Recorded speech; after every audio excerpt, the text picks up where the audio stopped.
Bienvenue dans une vision de désespoir absolu, où le vent siffle à travers les restes d'une gloire oubliée. Une vallée plongée dans le silence éternel. Ici, dans cette étendue brûlée, gisent des ossements desséchés, témoins d'une défaite totale et ancienne. Tout espoir semble s'être évaporé avec l'humidité du sol. Le prophète Ézéchiel avance seul. Ses sandales soulèvent une fine poussière dorée, tandis qu'il contemple l'immensité de ce désastre humain. Dieu lui pose alors cette question redoutable. Ces fils de l'homme, ces ossements, pourront-ils revivre? La réponse ne réside pas dans la chair, mais dans la foi. Le sol tremble sous ses pieds. Un fracas assourdissant remplit la vallée. Le bruit sec et métallique de milliers d'os se cherchant les uns les autres. Soudain, Ézéchiel lève son bâton vers le ciel. L'atmosphère change. L'air devient lourd et chargé d'une électricité divine imminente. Regardez ce miracle surnaturel.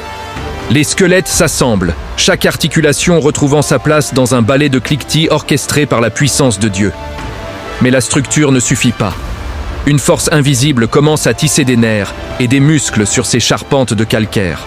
La chair recouvre les corps, et la peau s'étend pour redonner une forme humaine à ce qui n'était que poussière. Pourtant, il reste immobile. Ézéchiel se tourne vers les quatre vents.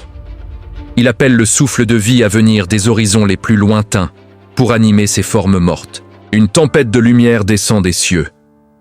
C'est l'esprit, le souffle divin qui s'engouffre dans cette vallée pour réveiller les morts. L'air entre dans leurs poumons. Un premier battement de cœur, puis un autre. La vie triomphe enfin sur le néant. Simultanément, des milliers d'yeux s'ouvrent.